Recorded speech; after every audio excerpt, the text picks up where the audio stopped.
Command and the United States Transportation Command. I'd like to thank our witnesses today, General Grinkowicz and General Reed, for being here, and I want to extend a special welcome to their families. General Grinkowicz oversees approximately 80,000 military personnel in the U.S. European Command, EUCOM. He also serves as the Supreme Allied Commander Europe, making him the military commander of the North Atlantic Treaty Alliance, NATO, the world's only nuclear alliance. General Grinkowicz comes before this committee at a time of great turmoil. The United States is engaged in a high-intensity conflict in the Middle East while simultaneously supporting Ukraine's self-defense against the Russians' invasion. EUCOM is involved in both efforts. The command provides extensive operational and logistics support to Operation Epic Fury. At the same time, it facilitates the flow of weapons and intelligence to Ukraine. And of course, our forces in Europe remain at the ready to deter and defend against Russian aggression. Our European allies provide access, basing, and overflight rights to our forces. This creates enormous military advantages for the United States. Our presence in Europe enables us to project power into adjacent theaters, most obviously into the Middle East, but also to Africa and now the Arctic. Our European allies are rightly increasing their defense spending, but we must recognize that they are sharing the political and military risk of war too. And that is every bit as important to U.S. interest. So this is a welcome development. Defending against armed aggression from Russia remains the most compelling rationale for the NATO alliance. Russia is led by Vladimir Putin, a war criminal and ruthless murderer and dictator. He possesses the world's largest and most diverse nuclear arsenal, and he always cheats on his arms control commitments. In Putin's twisted view of the world, Russia is the victim of historical injustices. He has proven willing to take on extreme risks to redress these perceived historical injustices against Russia, most notably by launching a full-scale invasion of Ukraine, and entirely a war of choice. Some have proposed a precipitate reduction in U.S. forces deployed in Europe. Such an action, which some have entitled NATO 3.0, would have us take an unnecessary vulnerability on at a precarious moment. Putin could easily interpret that action as weakness rather than resolve. During the Cold War, we shared the burden of conventional defense in Europe precisely because it was in America's interest to do so. This remains the case today. Europe has heeded President Trump's call to step up on defense spending. We now need to ensure that political will is turned into hard combat capability as soon as possible.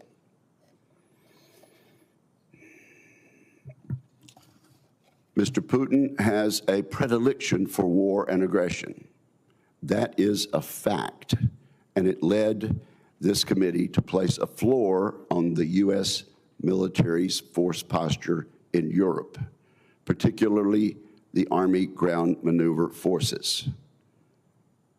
Mr. Putin's aggression has caused us to make that decision. We took that step in the National Defense Authorization Act that became law in December, a bipartisan achievement. The law reflects our collective judgment that now is not the time to accept unnecessary risks in Europe.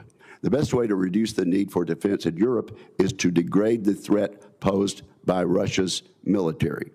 Ukraine is doing exactly that. Its success in defending against Russia reflects Ukraine's resolve and ability to innovate during wartime. We should support these efforts. We should immediately begin a crash program to take advantage of new production lines here in America. building new low-cost weapons to help the Ukrainians defend themselves. This includes low-cost cruise missiles, which we can build thousands of every year, and includes new, more easily producible air defense interceptors.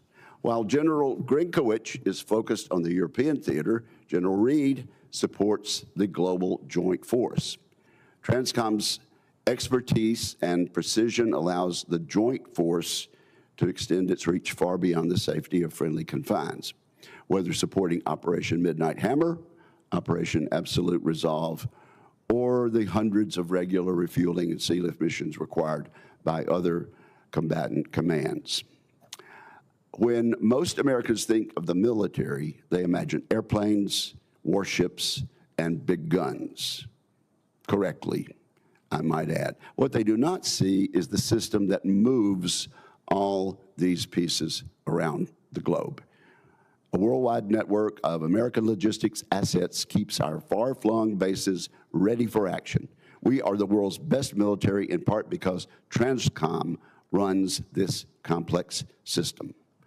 China and Russia know this. These adversaries are not simply modernizing their armed forces, they are intentionally targeting our global logistics network to prevent us from operating around the world. Congress recognizes this danger. The fiscal year 2026 National Defense Authorization Act, again, which was passed on a bipartisan basis and signed by the President of the United States last December, elevated contested logistics management to a senior leader responsibility. We charge the Deputy Secretary of Defense, Vice Chief of the Joint Staff, and the Commander of Transcom to work together to integrate contested logistics across the joint force. This statutory direction makes explicit what the battlefield has already proven. Congested logistics is not owned by any single command or service. As I've outlined, these witnesses come before the committee at an important moment for American national security. I thank them for appearing today. I look forward to our conversation. With that, I turn to my colleague, Ranking Member Reed. Well, thank you very much, Mr. Chairman, and welcome, General Grinkowicz and General Reed. Thank you for appearing today. Thank you for your service to the nation, and to those who you command, our warmest thanks and appreciation. Both European Command and Transportation Command are deeply engaged in supporting the ongoing conflict with Iran, from enabling combat operations to moving personnel, equipment, weapons, and medical support across continents. EUCOM and Transcom are playing critical roles in sustaining the United States military effort.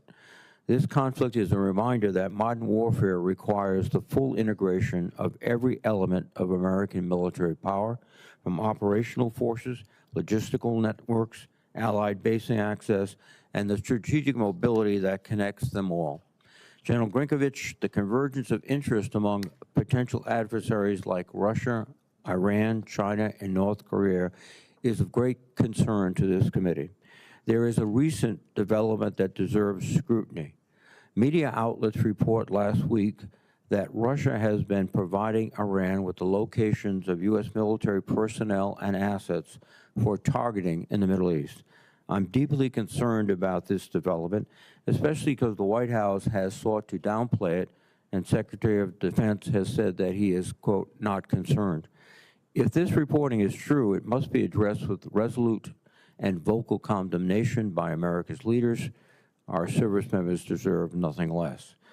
For more than 3 years, EUCOM has been the backbone of the international effort to support Ukraine in the war of survival against Russia. EUCOM has enabled the Ukrainians to defeat the Russians and defend their sovereignty, while sending an unmistakable message to America's adversaries about the strength of the NATO alliance and the resolve of the United States and its partners. The operational picture today remains difficult. Neither side has been able to secure a decisive advantage on the battlefield, but Ukrainian forces continue to battle bravely, and the Ukrainian people remain steadfast in their resolve. At the same time, the broader strategic context in Europe is evolving. The Trump administration's new national defense strategy outlines a significant shift in how the United States views its role in the European AOR. The administration has argued for a significant reduction in American military engagement in Europe and for European allies to assume a much larger share of NATO's conventional defense responsibilities. Strengthening Europe's own defense capabilities is an important and necessary goal, which, it should be noted, our European partners are already making impressive strides. But any significant shifts in the capabilities or capacity of the United States will offer to the NATO alliance must be carefully assessed and closely coordinated with our allies. Anything less than close coordination could create unnecessary gaps and increase risk during a period of significant geopolitical tension. I worry that the administration is singularly focused on the speed of transition and not the strategic implications of getting it wrong. General Grinkovich, I would ask for your perspective on this. Is it your expectation that Europe could assume the majority of NATO's conventional defense burden by the end of this decade? And what risks do you foresee in accelerating such a transition before our allies may be fully constituted to do that? General Reed, Transcom is vital to the ongoing operations in Iran. The success of any military campaign ultimately depends on the ability to move forces, equipment, and supplies across the globe at speed and scale. From strategic airlift and sea lift to aerial refueling and the movement of munitions between theaters, your command is the logistical network that allows the United States military to operate worldwide. I would appreciate an update on the demands these current operations are placing on Transcom and your assessment of the command's readiness to sustain them while maintaining the capacity to respond to crises in other theaters.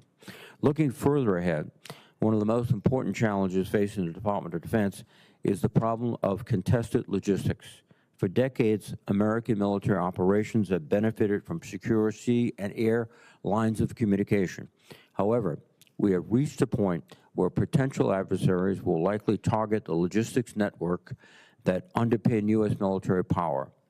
These threats could include attacks against forward bases, aircraft, and ships that resupply those bases, cyber attacks on the information technology systems that manage deployments, and even kinetic strikes against ports and airfields in the United States and abroad. General Reed, these vulnerabilities raise difficult questions about the survivability and resilience of the logistics systems on which our military depends. I would like an update on your command's efforts to address the contested logistics problem. In particular, how are you working with the military services to ensure that future logistics platforms and operational concepts are better suited to operate in a contested environment? Gentlemen, thank you again for your leadership and for the service of the men and women under your command. I look forward to your testimonies. Thank you, Mr. Chairman. Thank you, Senator Reed, and also thank you for giving them a preview of the questions you're going to ask. Who'd like to go first? General Grinkovich, would you like to go first? You are recognized for your opening statement.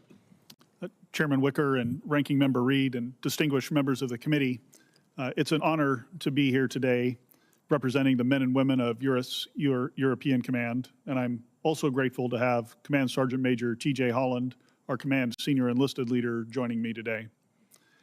It is also a privilege to be here with my good friend, General Randall Reed. Throughout my career, I've seen firsthand the extraordinary capability U.S. Transportation Command delivers across our joint force. I'd like to begin by thanking this committee and Congress for your steadfast support to the warfighters and missions of U.S. European Command. The United States faces a complex and evolving global security environment. Growing cooperation between Russia, North Korea, Iran, and the People's Republic of China has increased military risk across multiple theaters and domains. In Europe, North Korean troops and materiel, Iranian drone technology, and Chinese economic support enable Moscow to sustain its war in Ukraine. I have been privileged to be part of the negotiations working to fulfill the President's goal of a lasting peace. But in the meantime, this brutal war continues, recently starting its 5th year as both sides trade human life for time and territory. And despite significant losses in Ukraine, Russia retains the capability and capacity to threaten U.S. interests with its large and increasingly diverse nuclear stockpile, asymmetric capabilities, and competent ground, air, and maritime forces. Given this environment, U.S. European Command is focused on 3 priority missions. The first of these is protecting the U.S. homeland. To do this, U.S. European Command works closely with NORAD and U.S. Northern Command to monitor and secure the strategic approaches to North America. Allies help with this by sharing intelligence, strengthening our early warning, and enhancing our ability to respond to potential threats. In the North Atlantic and in the Arctic, they help us monitor Russian and Chinese activity, including subs and long-range bomber patrols. Together, we ensure these capabilities are unable to threaten the U.S. or our interests in this hemisphere. Our second mission is to serve as a platform for projecting U.S. combat power, both in and beyond Europe. Our forces, bases, and infrastructure take advantage of the continent's strategic geography and allow the United States to rapidly move forces, sustain operations, and provide the President with diverse military options across multiple theaters. In the past year alone, U.S. European Command increased pressure on the Shadow Fleet with the seizure of MV Bella, enabled strikes against Iranian nuclear facilities during Midnight Hammer, and facilitated strikes on ISIS-affiliated terror groups in Africa. This mission continues today with support to Operation Epic Fury in Iran. Our third mission area is positioning the NATO alliance to deter and defend. Given the possibility of simultaneous conflict in multiple theaters, a strong NATO allows the United States to redirect focus while still protecting our European interests. This requires allies to step up, and they're doing just that. Allies are increasing defense spending and building their readiness to assume primary responsibility for the conventional defense of Europe. This shift requires continued investment in a robust and resilient defense industrial base that can deliver the required military capabilities at scale. As the character of war continues to evolve, U.S. European Command is working directly with NATO allies, industry, and the joint force to capture the lessons of contemporary conflicts. We're committed to ensuring NATO remains the most capable military alliance in history and to protecting our interests at home and abroad. Chairman Wicker and Ranking Member Reed and distinguished members of this committee, thank you for your unwavering support to our warfighters and our mission. It's an honor to appear before you today, and I look forward to your questions. Thank you very much, General. General Reed, you're recognized. Chairman Wicker, Ranking Member Reed, distinguished members of the committee. Today, I'm joined by my wonderful bride, Lynn, and our senior enlisted leader, Chief Master Sergeant Brian Kraselnik. Together, we represent the men, women, and families of United States Transportation Command. I am also privileged to serve and testify alongside my longtime friend, General Grinkovich. Thank you, Grinch, for your leadership. As the champions of global logistics, U.S. Transcom is a total force team of soldiers, sailors, airmen, Marines, Guardians, Coast Guardsmen, civilians, and merchant mariners. Your unwavering support of these experts and the missions they fulfill daily allows the warfighter to thrive. I must highlight our most unique experts, the Joint Enabling Capabilities Command. This subordinate command is your first responder in a global crisis, the Joint Forces 911. They rapidly deploy planners, communicators, and command and control specialists that activate a Joint Task Force headquarters and set the conditions for success. U.S. Transcom has 3 military service components. The Air Force's Air Mobility Command delivers rapid global airlift, air refueling, and aeromedical evacuation with speed and reach to provide immediate response. The Navy's Military Sealift Command delivers the mass of our combat power through the decisive strength of sealift sustainment. The Army Transportation Command is the critical link deploying the joint force from our forts to our strategic seaports, connecting the homeland to the global fight and operating critical ports worldwide. Completing the U.S. Transcom team is our fourth component, our commercial partners. Commercial airlines, trucking companies, rail operators, and ocean shipping companies move our service members and cargo anywhere, anytime. These industry leaders and partners offer expertise, capacity, and networks required for mission success. U.S. Transcom is the heart of a larger team, the Global Joint Deployment and Distribution Enterprise, or the JDDE. Together, the military, commercial industry, allies, and partners form a network with a single mission: to deliver power and presence at the time and place of our choosing. We know the strategic environment continues to transform. Our competitors train to contest our every move and turn logistics into a primary battle space. We acknowledge the challenge. This is precisely why we exist. U.S. Transcom specializes in winning the fight to get to the fight. Therefore, there should be no surprise that our priority remains keeping power projection as the joint forces' decisive strategic advantage. First, we champion the American warfighters starting here in our homeland. The journey to the fight begins not on the battlefield, but on the nation's highways, railways, and commercial seaports. Your interest in securing and modernizing this fort-to-port network is a direct investment in the ability to project power. The resilience of this civilian infrastructure, the bedrock of the domestic supply chain, allows Transcom forces to deploy and win. Second, your continued partnership helps forge the future of maritime dominance. By recapitalizing strategic sea lift, America will deliver overwhelming combat power to any shore for the next 50 years. We must continue this vital work and champion the mariners who form the backbone of our fleet and underwrite our national security. We support the maritime policies including Maritime Security Program, Tanker Security Program, Cable Security Program, the Jones Act, and cargo preference laws. Together, these programs secure U.S. flag vessels and the merchant mariners necessary to move sensitive defense material in emergency. Third, your support guarantees our air mobility fleet remains a dominant projection force, the ultimate display of American resolve. Through our global reach, we unleash the power of presence, reassuring allies, and deterring adversaries. Continued modernization and recapitalization secures this advantage for the next generation of warfighters. Finally, we are transforming all mobility operation platforms into a survivable, connected node within the warfighting network as tankers and cargo planes link to battle space awareness. They become the eyes and ears of our commanders as they drive toward mission success. Your support makes our forces more resilient. We are grateful for Air Fleet investments because connectivity creates survivability. Distinguished members, your leadership positions U.S. Transcom to overcome any challenge. Together, we send the message that America's logistic outreach is unmatched, our resolve is unbreakable, we are ready, united, and decisive, and that together we will always deliver. Thank you for the opportunity to represent U.S. Transcom and to answer your questions. Well, thank you both for your service. General G, I'm going to ask you to pronounce your name.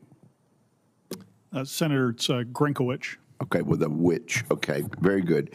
Well, let me just ask you to answer a few questions briefly, and then I'll let you elaborate. Do you agree that the Russian military's lack of tactical skill has been exposed in the war in Ukraine? Senator, Russia invaded Ukraine thinking it would be a 2-week war. And as I heard a friend say recently, the hardest part of a short 2-week war is the first couple of years. And I think Putin has learned that because of the problems he's had with fielding a modern and effective force. In spite of that, do you agree that Russia has maintained the ability to wage war and continues to threaten our treaty allies in Europe? I do, Senator. And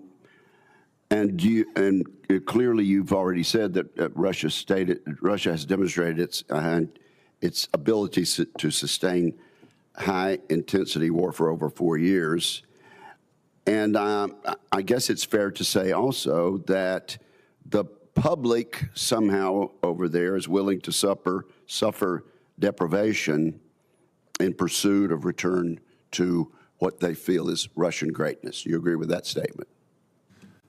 Senator, I do. I'd just say that, Putin as an autocrat is able to control the information environment in Russia, so the Russian people are probably not hearing all of the trials and tribulations that their forces are facing or understanding the high casualty rates of the Russian forces. And I guess it would be fair to say the elite in Russia are not feeling all of the negative effects that the general populace is feeling. I assess that's correct, Senator. Okay.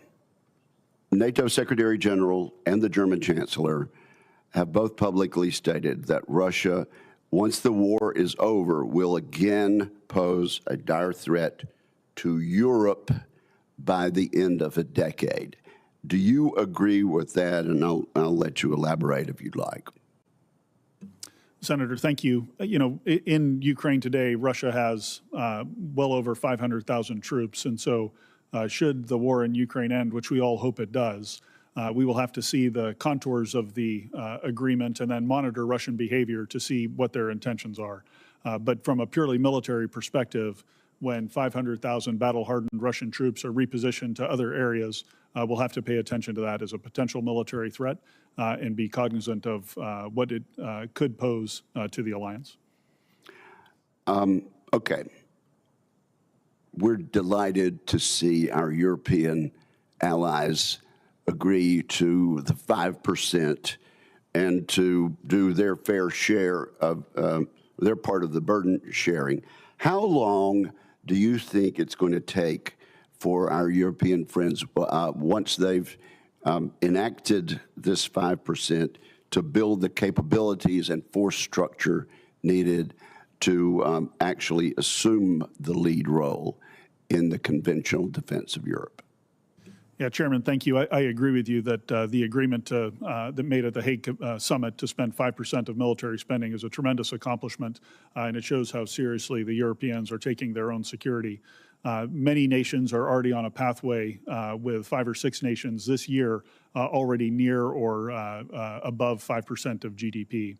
The biggest risk for those countries is now turning that money into actual military capability in their inventory, and that does take an industrial base that can deliver on time. So I see that as the biggest risk to them being able to achieve this on a quick timeline.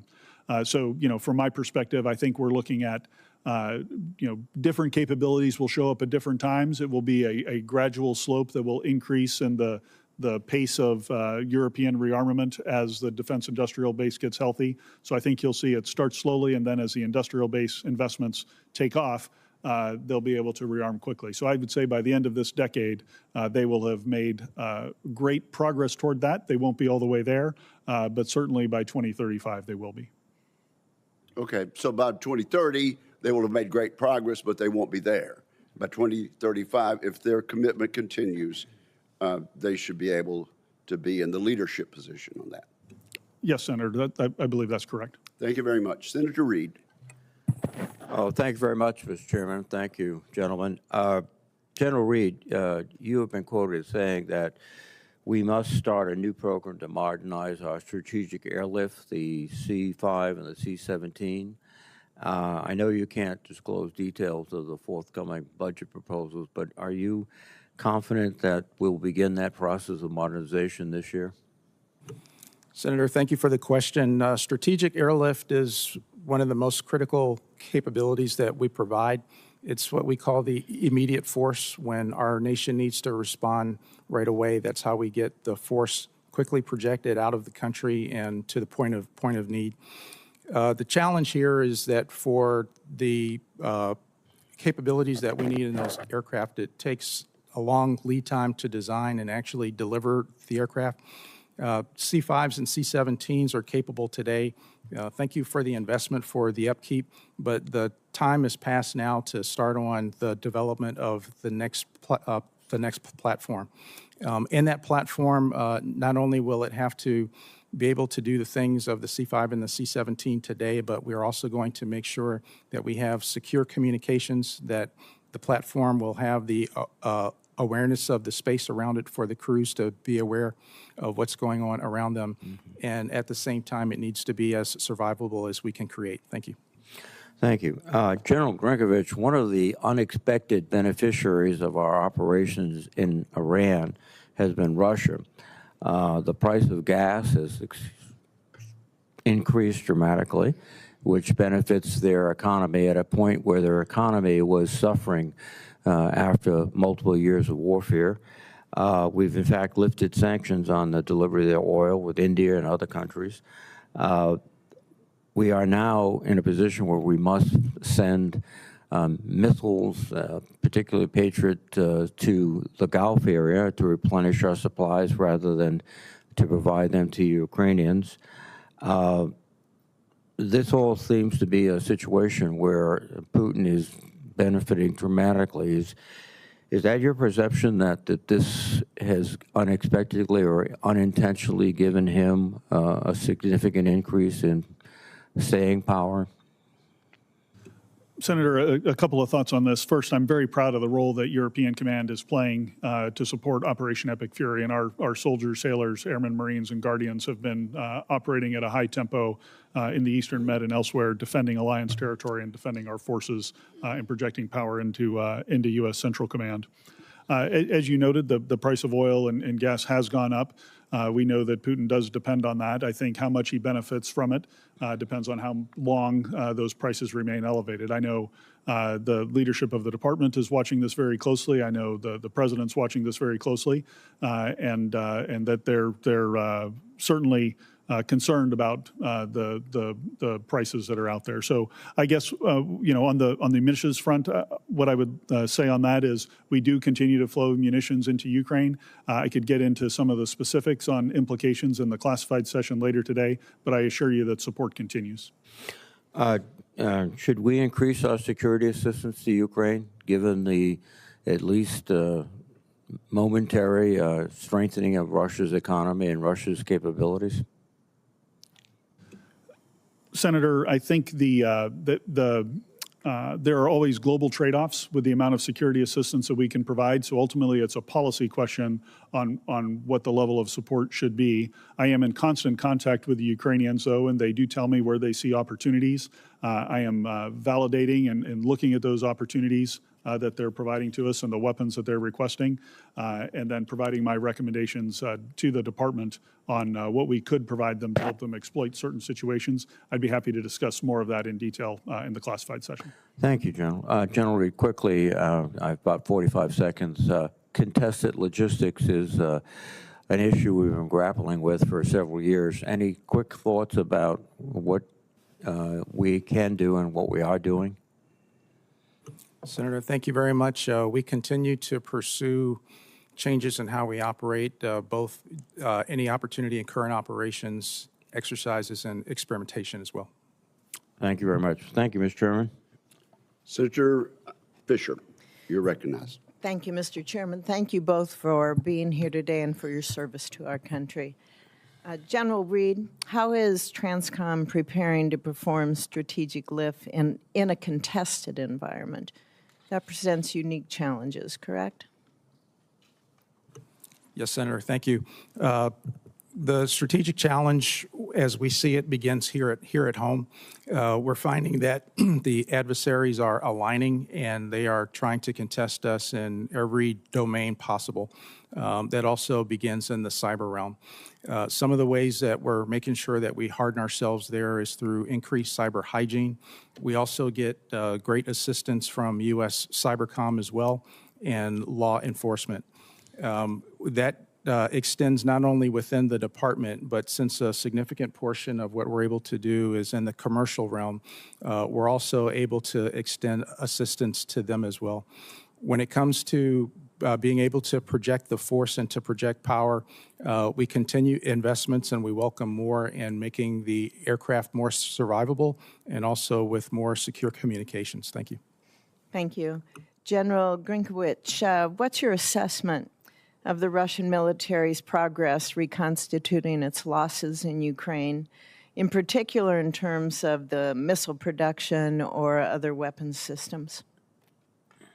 Senator, the Russian war economy is in high gear, if you will. So in terms of missile production and UAV production, my assessment is that they have the capacity resident in their defense industrial base to continue with high levels of production. And then as far as their personnel are concerned, to date, they have been able to replenish the battlefield losses, the tremendous battlefield losses that they've been taking on a month-to-month basis. In September, we saw a Russian drone incursion along the Polish border. How has EUCOM and NATO responded to that? Yeah, Senator, thanks. I was extremely proud of the immediate response that the alliance was able to take in response to that incursion. As you probably recall, Dutch F-35s who were operating under NATO command and control were able to shoot down several of those drones that came into Polish airspace. Since then, the alliance has established Eastern Sentry, a vigilance activity that stitches together a number of disparate air and missile defense capabilities across the eastern flank of the alliance to thicken the lines for defense. And now we are also in the progress of rewriting our standing defense plan for integrated air and missile defense across the alliance. First time this has been done in decades, and should be done by the summit this summer. So you feel pretty positive about Eastern Sentry? Senator, I do, and I would just... How it's working now, but in the future as well. Yeah, I do, Senator, and I would cite as evidence of the alliance's ability to defend a couple of ballistic missiles that were launched by Iran toward Turkey and the successful engagement of those ballistic missiles to neutralize that threat. General, can you tell us in this setting what your views are and what you anticipate seeing in the future in cooperation between Russia and China? Yeah, Senator, I can talk a little bit about it here and, of course, elaborate in the classified session. But, you know, what we see is two primary means of support that the Chinese provide to the Russians. One is assisting them with evading sanctions and thereby helping their economy. And then the second is dual-use equipment that comes out of the Chinese industrial base and flows into Russia. You might think of this as, you know, different chips and different antennas that are then used on weapons of war that the Russians produce in their industrial base. So that certainly is concerning to us.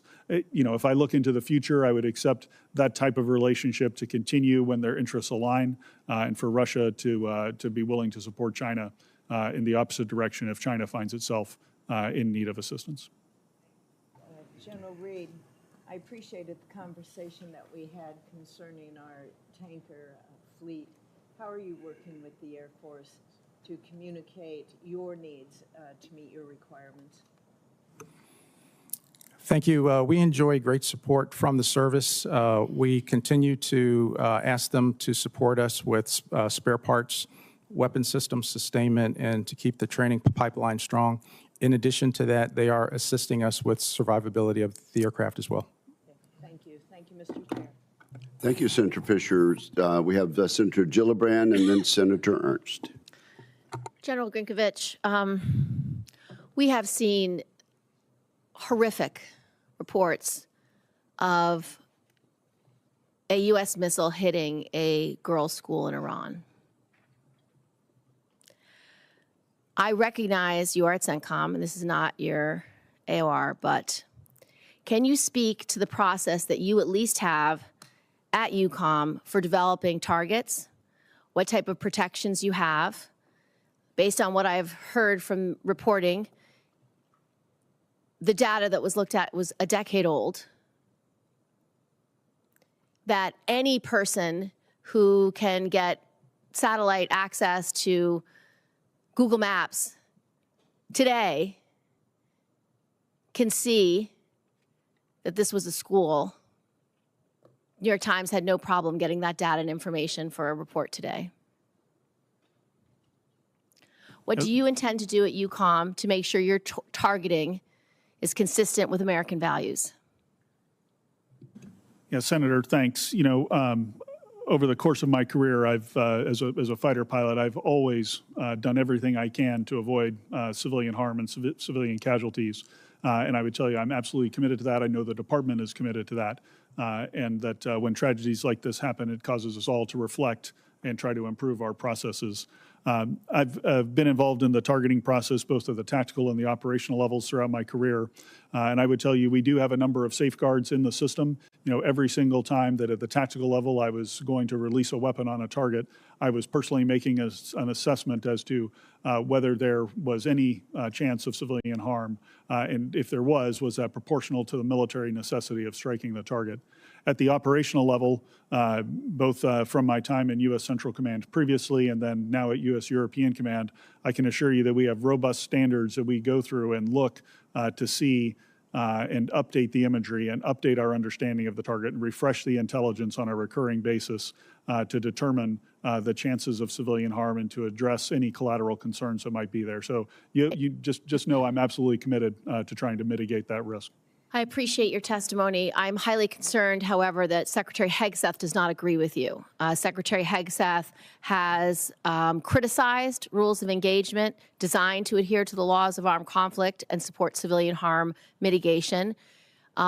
Secretary Hegseth has also cut the Civilian Protection Center of Excellence by about 90%.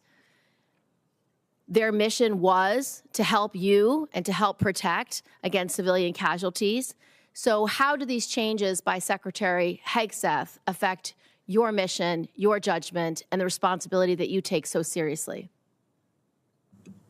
Senator, they have not affected my ability to prevent civilian harm in any way. It's embedded in the targeting process.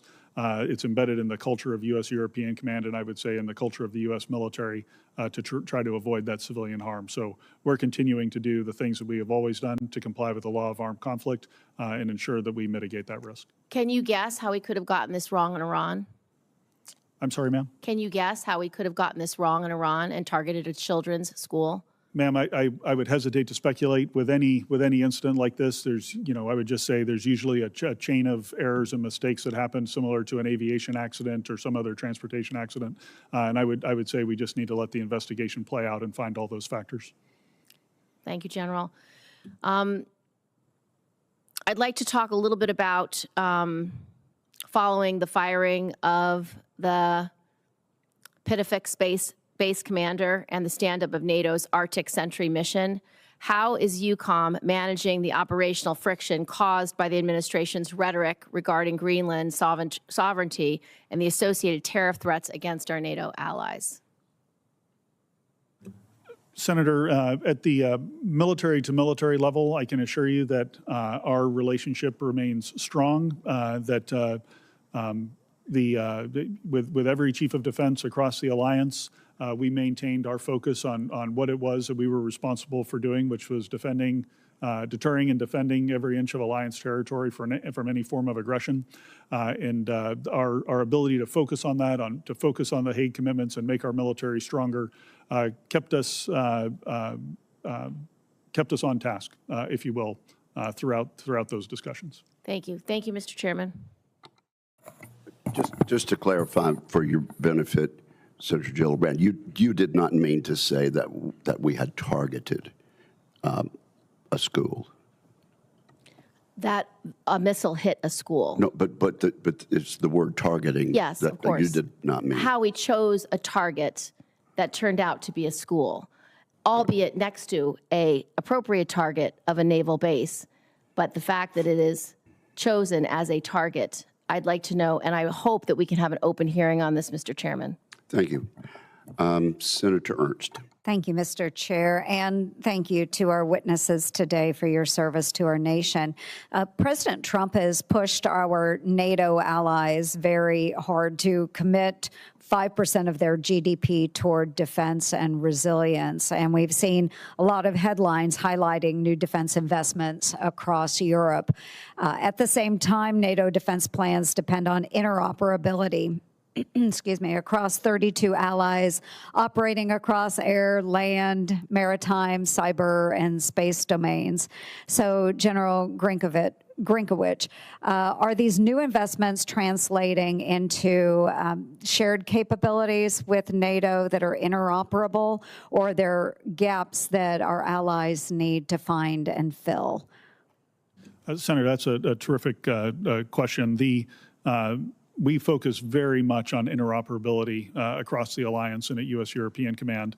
And I would say, one of the best ways to ensure interoperability is when our allies buy American equipment from our defense industrial base. That solves the interoperability problem just at face value. Of course, the U.S. industrial base can't deliver everything that Europeans need, so they're investing in their own industrial base as well.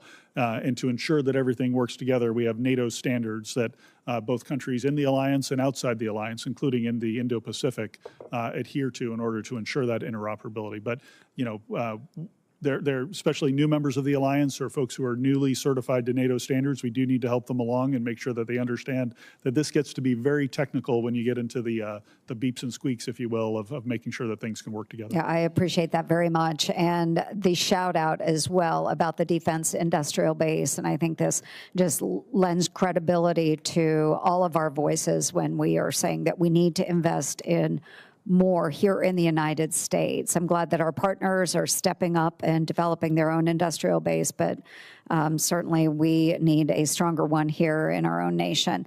Just very briefly, I am a huge supporter of the State Partnership Program. I know we have spoken about this before. Our Iowa National Guard and Kosovo are partnered through SPP, and we know that a strong American presence in these countries does maintain stability. Can you speak briefly about the State Partnership Program and your thoughts?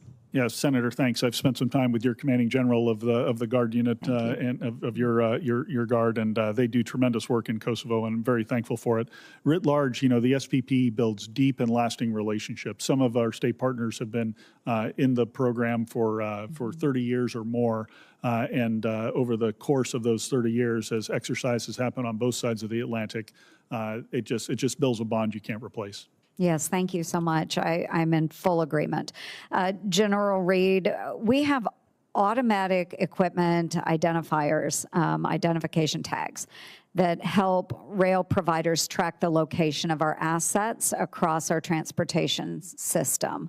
But one of the largest manufacturers of those tags and the technology is owned by a parent company with ties to the Chinese Communist Party. Currently, Transcom uses our rail system to move heavy assets like tanks from Fort Stewart or, you name it, or other armored vehicles throughout the U.S. So my concern is that the CCP could utilize these tracking technologies to monitor our military movements, which is a major security risk during a buildup or a surge. So would you agree with that vulnerability? Do you think we are giving the Chinese access into a window of our military movements and engagements? And what can we do about that? Senator, first and foremost, the department works really hard to eliminate any kind of Chinese component wherever we find it, and that continues with all the energy and effort that we can put to that. Second of all, when it comes to all domain being contested in all domain, the cyber realm is one where this presents itself plain and clear. With that being said, while it may be a vulnerability, there are ways that we can harden that, and we continue to do that. There are alternative ways to make sure that we can track the information. Increasingly, as we get stronger tools, we apply those tools. And one thing that's very, very important is as we continue to use the commercial realm, there are lots of other things that move in the commercial space. And that itself makes it very, very hard for folks to track our equipment. Yeah, very good. We need to recognize if we do have vulnerabilities and make sure they're not being exploited. So thank you very much. Thank you, Mr. Chair. Thank you, Senator. Senator Kaine, I understand you intend to yield your time to a person who is not yet in the room. That is correct, so I'll take my time. I think that would be the best backup plan. You're recognized. Thank you. America's been at war with Iran for 12 days. The cost to our troops, to everyday Americans, and to innocent Iranian civilians, even school children, are dramatic. The war is deeply unpopular. To begin, the war is illegal. The Constitution makes plain that only Congress can declare war. The reason for this provision was articulated by Abraham Lincoln. Kings had always been involving and impoverishing their people in wars, pretending that the good of the people was the object. This our convention understood to be the most kingly of all kingly oppressions, and they resolved to so frame the Constitution that no one man should hold the power of bringing this oppression upon us. The president has escalated his use of military to carry out hostilities all over the globe without Congress, while threatening military action against many more nations. We're at war because of the unilateral actions of one man who has grown very confident that Congress will not challenge his kingly behavior. The war is unprecedented. We've heard from the president many shifting reasons for the war, but senators have now heard both publicly from the Secretary of State and from multiple sessions with civilian and military leaders a more precise and consistent reason. The president sent our sons and daughters, spouses, parents into war because another nation was determined to invade Iran, and if that occurred, Iran would likely target U.S. troops for retaliation. The trigger event of this war was Israel's decision to invade Iran on February 28. We could have avoided this war by persuading Israel that it shouldn't invade and that doing so would hurt its ally, America, and cause global instability. There's no evidence that we tried to do that. Or we could have focused on protecting our own troops from retaliation following an Israeli invasion. Instead, President Trump decided to join an invasion of Iran initiated by another nation. He is not the first American president who has been urged to take this step. Others wisely resisted. He did not. The war is unnecessary. Iran and America were allies during and after World War II until America engineered the toppling of Iran's democratically elected government in 1953. That act, followed by 26 years of a brutal dictatorship that the U.S. helped fund, created deep hostility between our two nations, formerly friends. When the Iranian people finally threw off that oppressive dictatorship in 1979, that hostility resulted in 5 decades of violence between our countries, the facts of which are well known to American and Iranian citizens alike. Iran engages in dangerous behavior toward the U.S., its neighbors, and its citizens. But does that danger, more than 6,000 miles from our shores, warrant the sacrifice of our troops, the killing of innocent civilians, and the expense of billions of taxpayer dollars? If more war between Iran and the United States were the answer, we would have found it sometime in the last 73 years. We had a diplomatic off-ramp to decades of hostility in the Iranian nuclear deal that the U.S. and Iran, together with our European allies plus China and Russia, negotiated in 2015. President Trump's decision to abandon that deal, even though it was working and even though many of his closest advisors told him to maintain it, ushered in a sharp spike of Iranian aggression. American troops are dying because this nation's political leadership tragically abandoned diplomacy. We owe our troops better than this. They serve with such skill and bravery. But as our experiences in Vietnam and Iraq have shown, the bravest patriotic service cannot overcome poor civilian decision-making, whether by a president grown too fond of war or a Congress unwilling to provide a check against such behavior. Virginians feel this deeply. One of the first casualties of the war, Chief Warrant Officer Robert Marzon, lived in Spotsylvania County. Hundreds of Virginians are now deployed with the Ford Carrier Strike Group. More have received orders that they'll deploy with the Bush Carrier Strike Group. Their families ask me, have we learned nothing from 25 years of war in the Middle East? More than 14,000 American troops and contractors dead, more than 65,000 injured, more than $8 trillion spent that could have gone to our education, our healthcare, or economic development. Have we learned nothing? Like all in this room, I pray that this war ends soon. Virginians have suffered this year as a sputtering economy burdened by tariffs and chaos produces higher prices, fewer jobs, and slower growth. Gas has gone up 60 cents a gallon in the last 11 days, costing Virginians nearly $5 million a day just in increased fuel costs.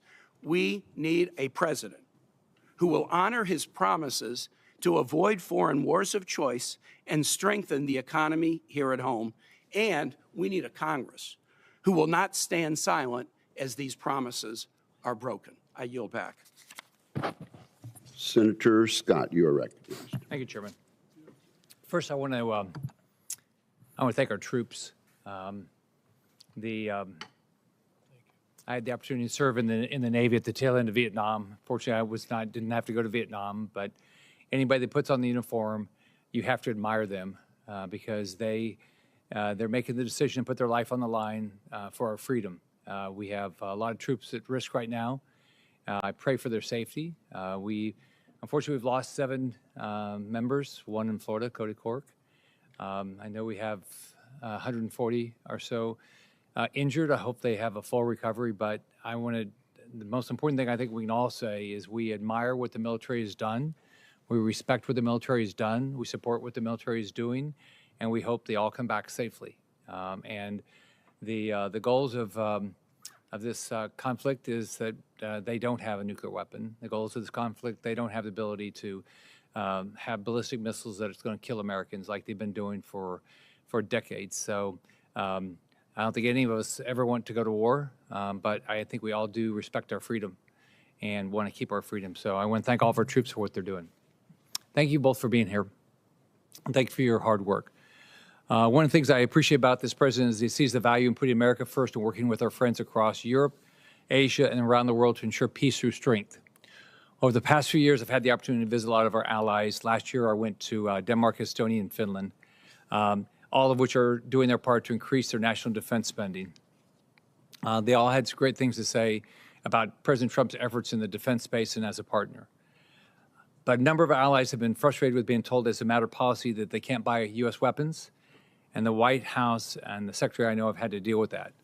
Nevertheless, the problem I want to focus on today is that they're also frustrated with the foreign military sales program. Frankly, I understand why. They're facing a defense industry that too often fails to deliver ships and aircraft. I think you've talked about that a little bit. Our manufacturers are not getting things done on time or on budget, or people in the Department of War saying they can't have the weapons that they want. It's forcing them to turn to other countries because they need the weapons now. They're doing exactly what we've asked. They're stepping up their defense spending, but there's not enough American weapons to buy. They want our weapons because they know they're the best weapons in the world. They want to train with us. They don't want to buy other systems, and I know you're working on interoperability, but they want to buy American weapons. What's unfortunate is the President and Secretary have made clear why it's good for our allies to buy American-made ships, aircraft, and weapons. It creates good-paying jobs in America, allows our allies to fight their own fights and do it with the best weaponry in the world. And when I've gone over, I've said the most important thing is you've got to defend yourself. We'll be a partner, but we're not going to be your first line of defense. And General Grinkowicz, is it good for our allies to buy American-made planes, ships, and weapons and to train with us? And how does this impact our relationship with our allies, and does it make all our military a better fighting force? Yes, Senator, I encourage our allies to buy American equipment as often as possible. We do make the best equipment in the world. It's the highest end kit in so many different areas, and it does enhance interoperability when they do so.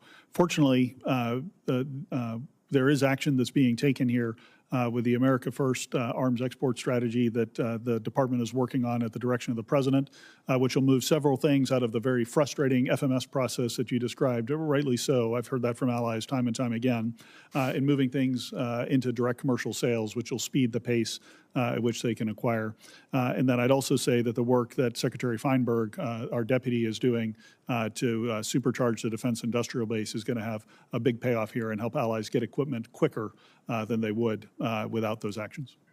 General, when General Cavalli testified before Congress, he told us the current force posture was 5 brigade combat teams and 2 division headquarters.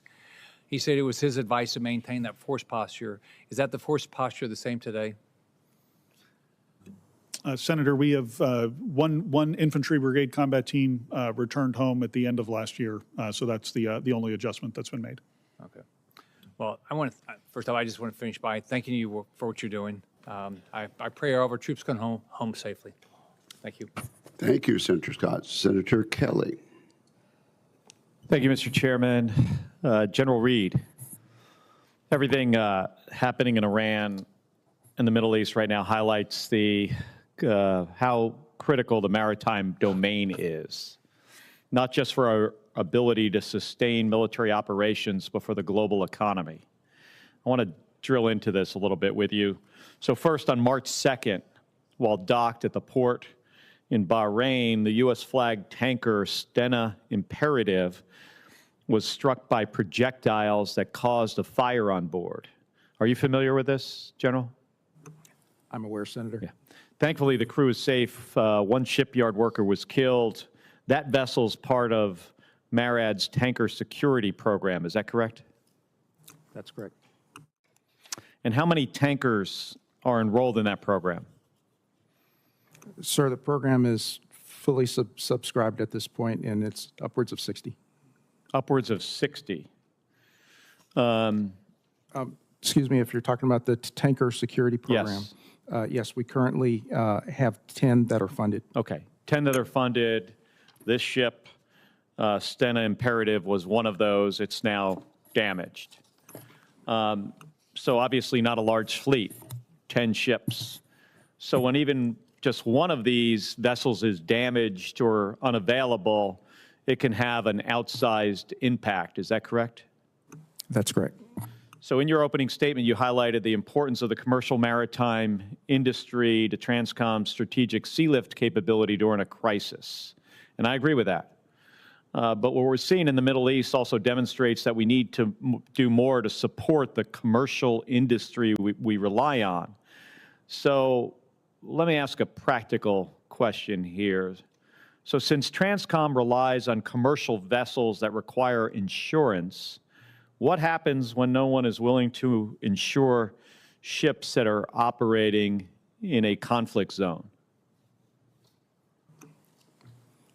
Senator, thanks to the emergency program of the Tanker Security Program, the value of that for U.S. Transportation Command is the fact that we have assured access to those ships. Those ships are committing to serve with us and to partner with us, and we have the ability to employ them in a maneuver scheme in conjunction with the theater commanders. Part of that also drives us to plan with the theaters to make sure that we have force protection with them as well, but to meet the need. We fully understand. Can you explain, General, can you explain the tender security program that you just mentioned? I mean, is this the reinsurance that the President mentioned the other day? Sir, the Tanker Security Program is our U.S. flag ships. No. I thought you said something else. So my concern is with the insurance, right? Can these ships in the Tanker Security Program, the 10 ships, which really 9 are available right now, are they without the required insurance because they're in a conflict zone? How does that affect their ability to be used to our benefit? There is a provision for war risk insurance. That program, by and large, is run by the Maritime Administration within the Department of Transportation. U.S. Transcom works with them in conjunction. If that is required, there is a conversation and cooperation that exists between the two of us, and we can recommend the requirement for that, at which time the carriers have the opportunity to apply for the insurance. So do you see this as an issue today, that it's going to be challenging to get some of these ships underway through the Straits of Hormuz because of insurance issues, or do you think there's no problem? Senator, the challenge with transiting the strait really depends on the conditions that exist and actually to make the safe transit. That will depend on the conditions at hand. That will be judged best by the theater commander, in this case, CENTCOM. But once the conditions are set, we'll sail. So no resistance by the ship owners in the Tanker Security Program to sail as soon as Transcom says it's okay? We hold conversations with the ship owners several times a week. There's an information exchange that exists. There's also a forum that we have called the Executive Working Group. In that, we advise them of the situation. We point out to them what's going on. They fully understand the risk, and they also give advice to us in terms of the best way ahead. If I could just have 30 more seconds, Mr. Chairman. So, you know, I think a lot of this highlights, we only have 10 ships in the Tanker Security Program. MSC has a limited number of vessels. Would you agree that our country needs a whole-of-government national maritime strategy so that our maritime transportation system is prepared for crises? When we look at a conflict going across the Pacific, in the Western Pacific, let's say, in the future, you know, with China, are we prepared with our current maritime industry to support a long-term conflict with a near-peer adversary? Sir, I'll tell you that if we were given the task to go today, we would all go. We would all take what we have and we would execute and support the combatant commander and their needs based on what they require. I will tell you that there is a lot of work to be done to strengthen the health of the fleet, to strengthen the health of the workforce. Part of the challenge of that is cargo. Having cargo available will actually drive the overall plan for the demand to build ships, the demand to have the ships, and work to be done by the crews. Well, thank you, General, because I'm out of time, but that's what and that issue is addressed in my Bipartisan Ships for America Act. So I hope to move that legislation forward so you're in a better position to be able to do your job. Thank you. General Reed, have you had a chance to look at the Ships for America Act? Senator, I have. Excuse me, Chairman, I have. You have? Yes, I have. What do you think about it? You got a pretty good suggestion, don't you think?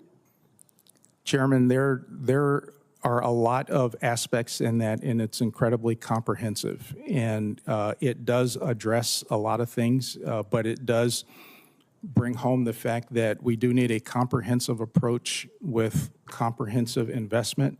And we also need to make sure that there's a provision to invite the commercial leaders as well to help us through this. In the end, the fundamental success will ultimately be driven by the amount of cargo. And when we have cargo, that will drive the demand for shipping. We'll find a way to actually construct here, and then we'll actually have the crews because they'll have work to do. Well, thank you for that insight. Senator Sheehy. Thank you, Mr. Chairman. And I would second what Senator Kelly was saying and some others that we need to be focusing not just on our exquisite platforms, but also the broader capacity of the logistics system that's going to support that frontline fight. And to that end, to General Reed, and I'm sorry you're getting all the inbounds here, but specifically I'd like to talk about our future airlift platforms. We spend a lot of time in these hearing rooms talking about the F-47 and the B-21 and the F-35 and the F-22, and of course those are all critical platforms. But at the end of the day, moving material into theater, especially as we evaluate a Westpac engagement with a peer adversary. I don't say near peer because I believe we're in a peer-to-peer situation now with China. Physically moving people, bullets, bombs, food, clothes, physically moving millions of tons of gear halfway around the world quickly, especially in an area where we're fighting in someone else's backyard and we're having to project that material around the world to tiny islands that we may or not be in control of. Our C-5s are, I've heard at some cases, 40% dispatch reliability. They're half-century old, if not more.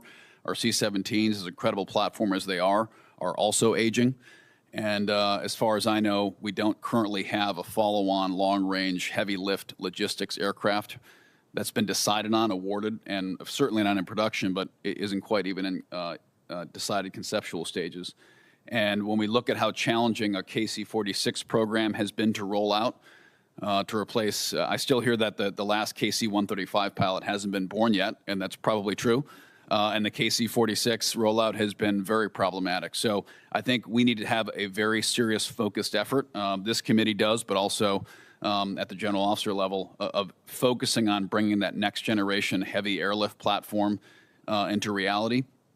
And whether that's restart on the C-17 with some great upgrades, or whether that's reimagining a new platform, whatever we do, we got to do it quick. So I'd like your thoughts on that, please. And I understand you're not the procurement command for this. I realize you're the customer of this platform, but I think part of the defense acquisition paradigm we're trying to change at this committee is making sure the customer is closer to the actual specification process for the platforms, because we've given the power to the PEOs and the contract officers, and the most powerful voice in any acquisition process should be the actual end user customer. So you and your captains and majors flying these planes and driving these ships should be the ones driving the requirements, not bureaucrats somewhere else. So if you could talk to us about next gen airlift and where you think it needs to go, I'd appreciate that.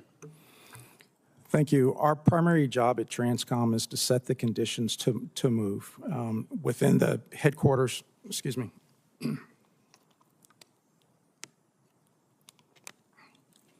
We frequently start with the idea we need to set the globe to set the theater. What that means is we have aircraft that are operating around the world each day along with sea lift. But when a crisis arises, there's the need to make the shift. Once we do that, every aircraft that we have available that already originates in the region, we employ them directly. All the aircraft that we have here in the United States, we generate that, and then we build the network to connect the two. Our C-17s and our C-5s are the most capable things in the world right now to make that bridge to get the force out of the United States. That's incredibly key because greater than 85% of the joint force still resides here. And so when they're needed abroad, those are the aircraft that we use to start that move. The challenge that we have predominantly with our competitor is that they are actively developing weapon systems to threaten our aircraft. And so not only do we need new aircraft to get us into the future, we also need the aircraft that are more survivable. So in dealing with the Air Force, we are working with them on the requirements to meet that, but also to track the development of the threats as they emerge from our competitors. When I'd also encourage us to explore all alternatives, expanding and having a wider guarantee for our contract-operated cargo carriers. Not best for contested environments, but at least they can get tonnage forward. And then exploring things like amphibious aircraft or even submarines that can provide logistical support. Subs have typically been reserved for exquisite tactical missions, as they should. But when we're going to be operating in a Westpac, first, second island chain contested environment, literally moving logistics under the water where we still have dominance. So thanks for your time today. I yield back, sir. Thank you, Senator Sheehy. We have Senator King and then Senator Hirono. Thank you, Mr. Chairman. There's been a lot of confusion about the war and the effects, the causes, why we did it, why we didn't, what our strategy is. But one thing has emerged just in the last few days. There is a clear winner in this war. The clear winner is Vladimir Putin and Russia. Estimates released a few hours ago are that Russia has reaped $6 billion of benefit from this war since it began just 2 weeks ago. That's about $400 million a day from the increase in oil prices and the easing of sanctions, which is somewhat puzzling to me. So I just think the record should show that the real winner so far is Vladimir Putin to the tune of $6 billion in 2 weeks. General Reed, can you give me a percentage if we had a serious need for transport? What percentage of the transport on the sea and in the air would be commercial carriers who are under contract to Transcom? Senator, day to day in competition, about 40% of what we fly around the skies is commercial. When we transition to crisis or conflict, we make a conscious decision on where we actually employ the commercial aircraft.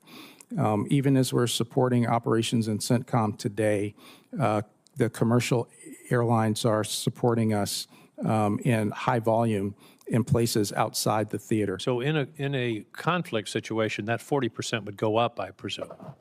If it's required, yes. In the case of sea lift, once the ready reserve force makes the initial surge, commercial really plays in for sustainment, and greater than 90% of all the sustainment is done by the commercial fleet. Okay, that's what worries me. You have controlled, and I'm sure pay great attention to cyber possibilities. But we're talking about hundreds, if not thousands, of commercial carriers who may or may not be as secure in terms of cyber as you are. My question is, what steps do we take to ensure that this, you said 90% on the ships, 40, 50, 60% in the air, are commercial carriers, to ensure that they are protected from a cyber attack? Because if we're in a serious conflict with a significant adversary, the first thing that's going to happen is a major cyber attack to attempt to blind us and disable our transportation system. Do you red team, for example, the commercial carriers to determine the extent of their cyber vulnerability? Senator, we do, and there's a lot of cooperation in that realm. We operate mainly through two different channels. So within the Department of War, when we organize and plan, that is done on secure systems, and we have a lot of help to make sure that we can protect ourselves. I understand that. What I'm worried about is Delta Airlines security if they're called upon to be transporting troops and the extent to which they can be penetrated, their systems, not yours, but theirs. Yes, Senator. Once that planning is complete, we do have some secure channels with the commercial transportation providers. And also we red team and we cooperate and provide help with them for cyber hygiene.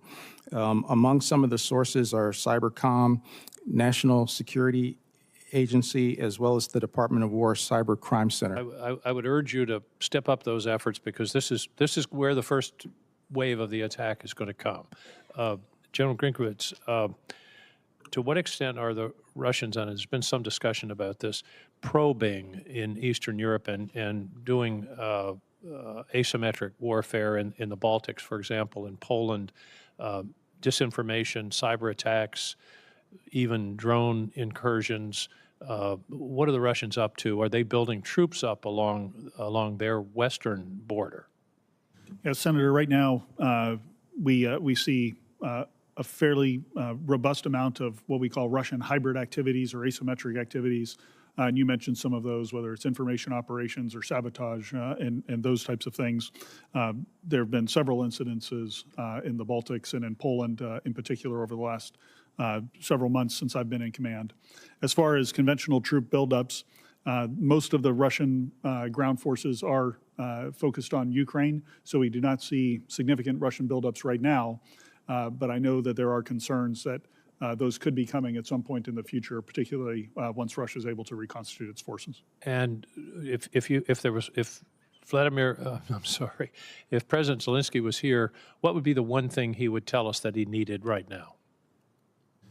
I suspect you hear that fairly regularly. Yes, sir. He would ask for air defense capability based on the Russian attacks on his heating and electrical infrastructure. And a great deal of our air defense capability is now tied up in the Gulf region. Is that correct?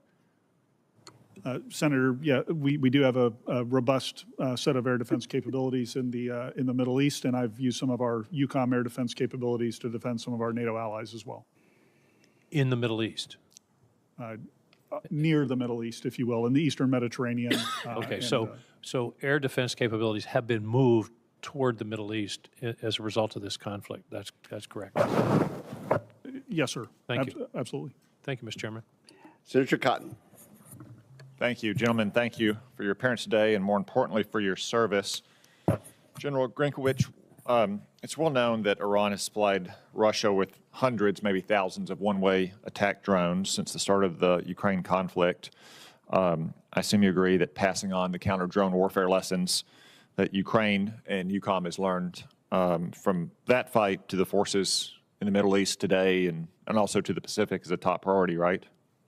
Absolutely, Senator, and we are doing that and deploying capabilities into the Middle East for those purposes. Could you use some additional funds to ensure that we have all the right people and processes to capture all those lessons and implement them? Senator, more funds for things like that is always welcome. I agree, and I look forward to working with the committee to consider the funding for the NDAA or a potential supplemental down the road. I know that the experience that Ukraine has had and that EUCOM's had in that fight has saved lives in the Middle East today. General, can you tell us a little bit about what's going on the southern flank of EUCOM in Cyprus right now? Yeah, Senator, down in we have a fair amount of activity in the Eastern Mediterranean. Our destroyers are out in the Eastern Mediterranean defending our allies and defending our U.S. forces in that region. Several capabilities are on the island of Cyprus. I could go into some of the details of what those are in the classified session, but we are very much watching that. There have been a few one-way attack drones that we've assessed have come from somewhere, likely from Lebanon. Towards Cyprus, and so we are focused on defending that piece of terrain. Okay, thank you. You're no fighter pilot, right? Yes, sir. 16s and 22s? Yes, sir. Well, I think that the men and women we have in uniform are the best fighting force in the world. I know you agree, and that our Air Force and Navy right now are on the forefront of the current campaign, Operation Epic Fury. So I have just a few questions about what they may be seeing based on your tactical experience. How complex of an operation is it for our fighters to conduct a campaign the size of Operation Epic Fury? Senator, based on my experience looking at campaigns like this in the past, it is incredibly complex, and the sequencing of events and the technical acumen that's required at the operational or tactical level is quite high. It's my understanding from the briefings that the Secretary and the Chairman have given is that our combined force, and the CENTCOM commander, I should say, that the combined force has dropped no less than 5,000 bombs on key enemy targets. How impressive is it for our bombers to execute a mission of that size with such precision? Senator, that's a very powerful demonstration of American strength, and to orchestrate that size of a campaign, I think Admiral Cooper deserves great praise for how he's been able to manage that at the operational level. Yeah, General Kane has said that ballistic missile attacks continue to trend downward 90% from where they've started, and one-way attack drones have decreased 83% since the beginning of the operation, a testament to our air defenders and our air defense system. Based on your experience flying those fighters, I would assume that you would agree with him that Operation Epic Fury is a real testament to those young men and women we have on the front lines operating those systems and flying those aircraft. Senator, I would, and I'd just take the opportunity to say it's always better to get the Archer than the arrows, and so the offensive counter-air aspect of this that is being prosecuted in U.S. Central Command is as impressive as the defensive side of things. Okay. General Reed, you also have prior experience in the cockpit. How impressive is it that our tanker fleet has supported these continuous operations in the Middle East for the largest air campaign in recent memory? The tanker fleet has been very impressive to get the forces across the ocean and to get them into CENTCOM. I'm also very grateful to my friend here who's also been able to help with the portion of his fleet. But the fact that we were able to get our forces in place to get defense set and to go on the offensive is quite impressive. Do you think there's any other force in the world that has the tanker and mobility aircraft to sustain an operation like Epic Fury? Not to the scale that we can at the moment. Thank you. Yeah, I didn't think so either. All right. Thank you, gentlemen. Thank you, Senator Cotton. Senator Blumenthal. Thank you, Mr. Chairman. Thank you both for being here today and for your service. General Grinkowicz, I recently visited Ukraine, and in addition to going to Odessa to visit with the men and women of the Ukrainian Armed Services who are serving there, also met with the American Chamber of Commerce, 600 major businesses with operations in Ukraine. Almost half of them have been targeted and attacked by Russia. Within days of my visit, an Oreo manufacturing plant was hit by Russian attacks. Are you looking into the attacks on American businesses in Ukraine? Are you familiar with that issue?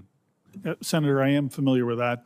This is mostly managed through the U.S. Embassy in Kyiv, who takes those reports and sends them back through State Department channels. But our Defense Attaché office is also aware of them and reports them to me. Are you taking action to protect those businesses?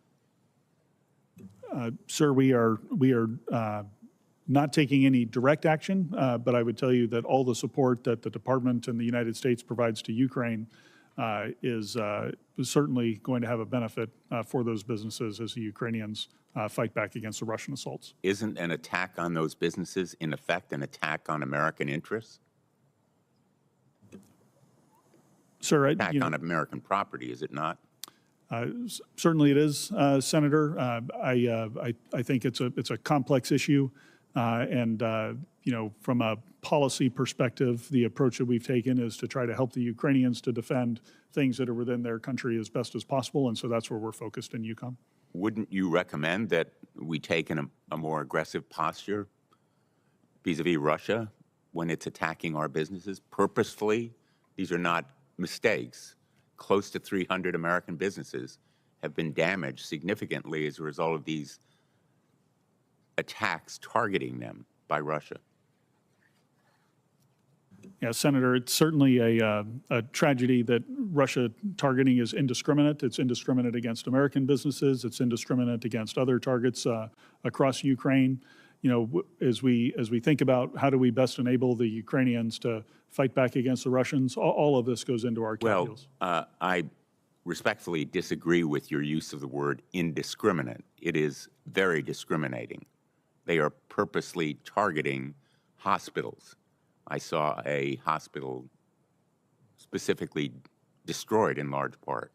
They are targeting electric generation facilities, which I also saw, and they are targeting American businesses, discriminating in a very purposeful way. Let me move on. I'll give you a little extra time. Do you agree with that, General Grinkowicz? He's pretty much correct. Yeah, Senator, I do agree. So when I use the word indiscriminate, I'm applying to the moral lens, perhaps, that they're looking at this through, and that they aren't discriminating in the way that we would under the law of armed conflict as to what the targets are. Yeah, I think you and the Senator actually agree on that. You can resume your time, Senator. Thank you, Mr. Chairman, and I think your questions were helpful, and I appreciate the distinction that you're drawing, General.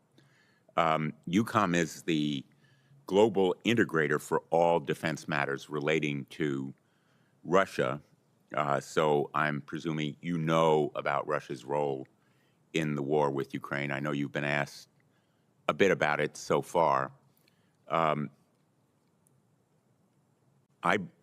am assuming the public reports are correct and that Russia is aiding Ukraine. Can you tell us more about requests from aiding Iran?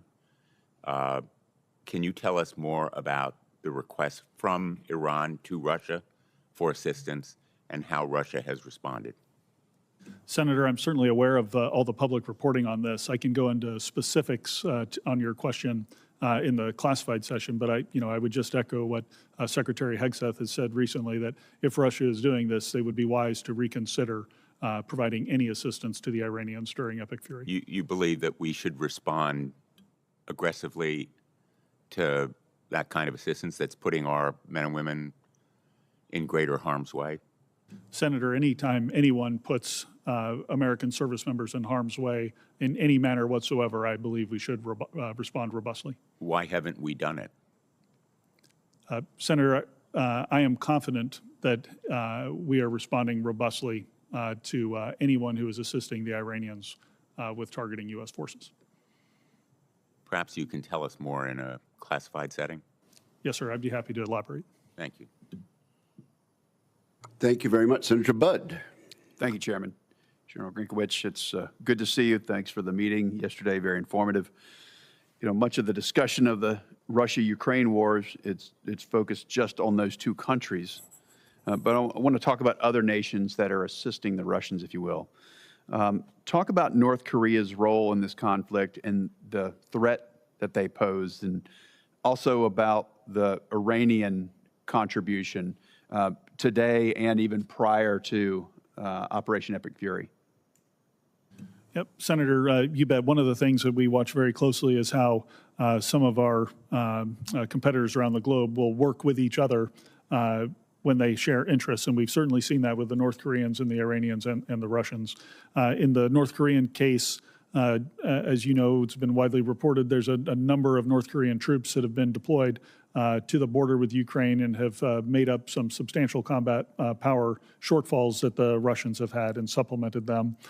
There's also a number of reports of North Korean individuals now going to work in the Russian industrial base to generate some of the ballistic missiles and UAVs that they're building based on the labor shortages that the Russians have within their industrial base. Of course, that industrial base got started because of the Iranian sharing of technology of their Shahed drones and sharing the blueprints and teaching the Russians how to build them and how to build them at scale. And that's one of the main threats facing the Ukrainians today. Are the Russians short on people and essentially bringing in labor from North Korea? That's my assessment, Senator. Okay. General Reed, thanks also for being here. Appreciate what you've done at Transcom and just a heroic effort leading up to Epic Fury. Talk about some of the numbers, if you will, some of the success stories so far, and then where are the gaps where Congress can assist? Thank you, Senator. Some of the success is the ability to generate the aircraft to actually get on the move. And so I'm grateful to the Congress for the sustained funding for weapon system sustainment and spares. Because of that, we're able to keep pace, and we've been doing that extremely well, so thank you for that. Other success stories is the fact that we've been able to establish a network for aeromedical evacuation in order to bring home the wounded and to also get them to a higher level of care. Thank you. What concerns does Transcom have regarding Chinese and Russian naval deployments and commercial investments in ports across the globe? For the Russian deployments, we monitor those. We maintain an awareness of where they're going and make assessments in terms of what capabilities they may be seeking. When it comes to the Chinese fleet deployments, we do the exact same, but we also go one step further to track their footprint, infrastructure, and what types of things that they put in place, mainly in seaports. So we keep a very close eye on their electronic systems, cranes, and that type of thing. We work with port authorities to make sure that we know where those are, and then we operate in ways to circumvent that.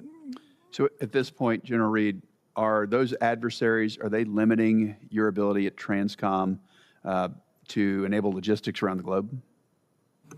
Currently, they are not. We plan for that. Thank you. General Grinkowicz, how is our air domain awareness in the Russia-Ukraine conflict throughout EUCOM? Senator, we have a robust set of agreements with allies and partners that we stitch together a very comprehensive air picture. Certainly, it's not perfect, but I'm very confident that we're on the right path to make it better. But we do have very good awareness, particularly in and around Ukraine. I'm concerned about the uncertainty around the purchase of the E-7 Wedgetail. That's affecting our NATO partners who also canceled E-7 orders last November. What's your thoughts on this platform in terms of current and future EUCOM needs? Yeah, Senator, I've seen the capabilities of the E-7 in action in previous jobs, particularly for low radar cross-section platforms, things like the UASs. It's an incredibly capable platform for detecting those. They had canceled orders, though. Any concern there? Senator, I am concerned. On the alliance side, the E-3 fleet is aging. It's about 50% combat effective, as many of the aircraft are in depot. The alliance does need a replacement aircraft. The E-7 was the plan for a while, but now we're looking at other options based on affordability and who is purchasing the E-7. Depending on where the United States goes, considering the E-7 in the future, it may be back on the table or it may not, but we're looking at it closely. Thank you, Chairman. Thank you very much. Senator Hirono. Thank you, Mr. Chairman.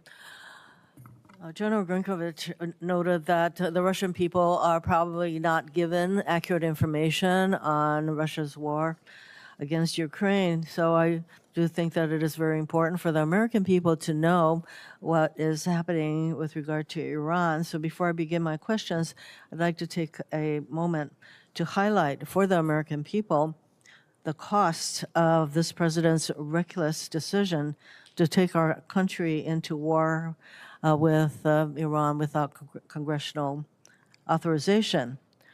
7 brave U.S. service members have been killed, 150 wounded, 8 severely injured, over $11 billion in the first 6 days, and this is day 13 So we're likely closer to 20 billion already spent on this, what I would consider an illegal war, with no end in sight and no plan for what will come next. Oil prices are going up. As noted, the major beneficiary of this is Russia. And despite how impressive and professional our military is, this is a real war. It is not a game. It is certainly not an excursion. And it is important, even if the president won't, to acknowledge when errors happen. Preliminary findings of the strike on an elementary school in Iran that killed 175 civilians, mostly children, point to U.S. responsibility. But this tragedy didn't happen in a vacuum. Secretary Hicks said in his misguided attempt to focus on lethality, gutted the office that focuses on mitigating civilian casualties, reducing personnel there from 200 people to less than 40. In that kind of an environment, errors can occur, and as noted once again by General Grinkovich, what may have happened in the instance of the killing of all these school children as it's just a error upon error, a chain of errors, as he put it. So we mourn the deaths of our brave soldiers, but as this war continues, there will be more civilian deaths. There will be more cost to our American families. And I joined all those who pray that this war will end, even if there is really no articulated end in sight. I'd like to start my questions with General Reed. It was nice to meet with you the other day. And Transcom is playing a vital role supporting this war in Iran, even though, as I noted, I totally disagree with the president's decision to launch this war. That said, this war is placing significant demands on our acknowledged aging air mobility and refueling fleets, both of which need to be recapitalized. I'm also concerned this war is going to impact Transcom's ability to support important planned exercises and training in other theaters, particularly in the Indo-Pacific. General Reed, have you had to cancel or scale back any planned Transcom exercises with Indo-PACOM because of this war? Senator, since the start of the war, we have certainly surged to meet the need of CENTCOM. One of the things we've been able to do is to get access to greater numbers of Guard and Reserve to assist with that. In addition, access to Guard and Reserve also helps to preserve our ability to support other combatant commanders as well, to include exercises in the Pacific. And in addition to that, we also work with the Joint Staff to make sure that as the needs arise, that we can meet the needs as best we can while we support the warfight. So you're telling me that as this war against Iran continues, that you are needing to make adjustments with regard to any needs, particularly in Indo-PACOM, because we have a lot of exercises that are really important with our allies in that part of the world. So you are having to make adjustments. Will you commit to informing this committee if Transcom is unable to fully support upcoming exercise in Indo-PACOM or other combatant commands? Yes, Senator. For General Grinkovich, one of the United States' greatest asymmetric, I'm running out of time. Mr. Chairman, may I finish my question? Yes, ma'am. I did want to get your sense that we are stronger when we work closely with our international partners. And would you agree, General, that this requires constant investment in interoperability and training as technology and threats evolve? Would you agree with that? Senator, I would, and we focus on that every single day at U.S. European Command. There's a whole series of questions that follows our need to maintain that kind of interoperability, and I will submit those questions as well as others for the record. We'll take another round if necessary, and of course, Thank you, there'll be a Mr. Chairman. classified portion. Senator Slotkin is next. Thank you, Mr. Chairman. Thanks to both of you for being here, and thanks for all you're doing to support the significant effort that's going on in the Middle East. It's hard, as someone who was at the Pentagon and at the CIA, it's hard to miss, I think, two important trends that are happening in this war in the Middle East that are connected, I think, to what you all do.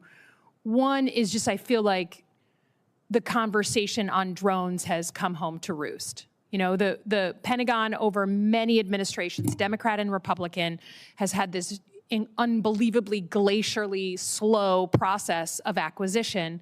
And so even though we know that the drones we build are big and expensive and take 2 years to build and they're $30 million and you can buy them off Amazon, we just haven't been able to get them into the doctrine, into the force in a serious way. And now I feel like, unfortunately, we're paying the price for that.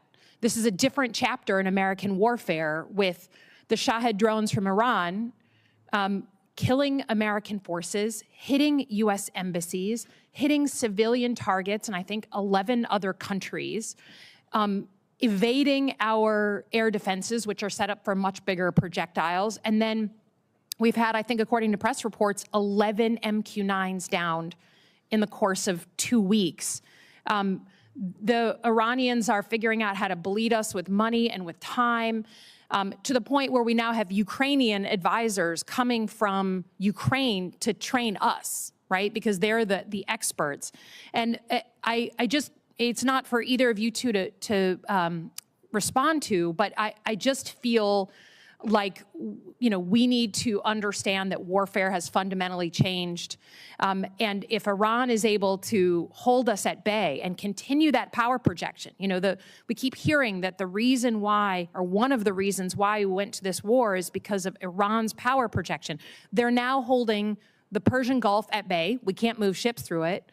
And they're able to use low-cost drones, $20,000 to $50,000 each, to kill U.S. forces. So I hope this is in a moment of inflection for the Pentagon, for all of us, that unless we understand how to more quickly get our acquisition system to be responsive, we're going to continue to lose our soldiers. And I hope that's a major lesson that we're all learning. The second one is the role of Russia and China in supporting Iran. And I know we can't talk about it in an open setting, but there's press reports that the Russians are helping target U.S. ships and aircraft. And I just hope we can all be on the same page, and certainly in Europe, you understand the threat of Russia, that if Russia is helping to kill U.S. forces, we have crossed a Rubicon. We are in another moment, and that we have to take decisive action on that. And instead, we're giving them breaks on oil. They're making a ton of money.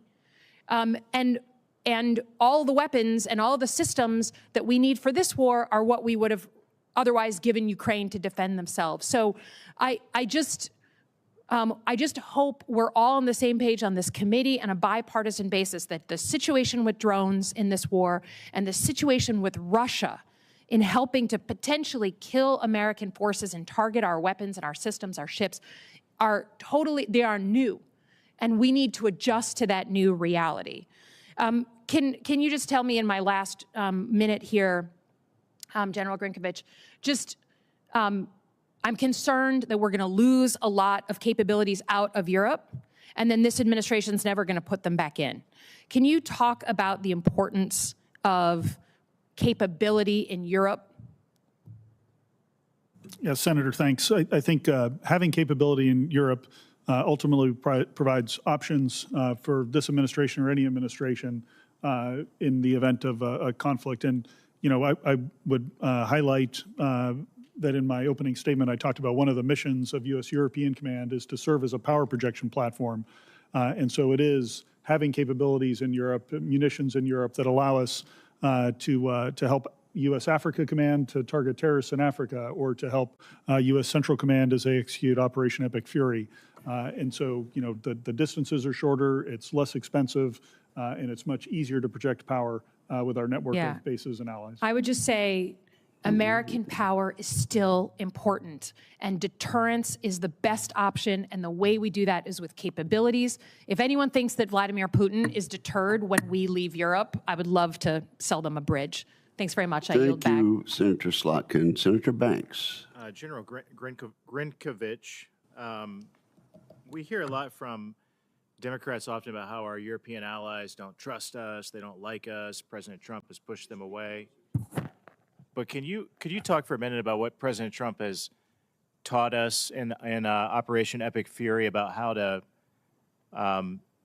bring our European allies on board? It seems like there's a lot of good news here of our European allies coming to the table to help us out. Yes, Senator, I would tell you that by and large, the vast majority of our European allies, especially at the military level, which is where I engage most often, have been extremely supportive. They've provided access, basing, and overflight that enables General Reed's operations to refuel aircraft coming from the United States, or the great amount of logistics that flow through Europe. It's really been incredible to see. There's certainly some discussions in the press about allies who did not move quick enough, or who did not provide the access that we wanted. But I would tell you that under the tip of that iceberg, there's much more support in Europe for the things that are ongoing in the Middle East right now. What do we make of it? What do we learn from that? Sir, I think that the relationships we have with our European allies matter. I think they admire what the U.S. military is able to do. I think many nations, of course, recognize, as several senators have mentioned, the threat that Iran has played over the years. You know, I reflect on my time in Iraq during the Defeat ISIS operations in 2019 to 2020, and our European allies were side by side with us. And the biggest threat to us was not actually ISIS; it was Iranian threat network, backed forces that were in Iraq attacking and killing U.S. and European forces. And so I think on the military level, many of us understand that threat and understand the menace that it poses. Can you give us a quick thumbnail on an update on NATO's strength and what we're seeing from our allies stepping up to the plate to do more? Yes, Senator, you bet. This coming year, we'll have 5 or 6 allies that will already be at or near the 5% Hague spending commitments.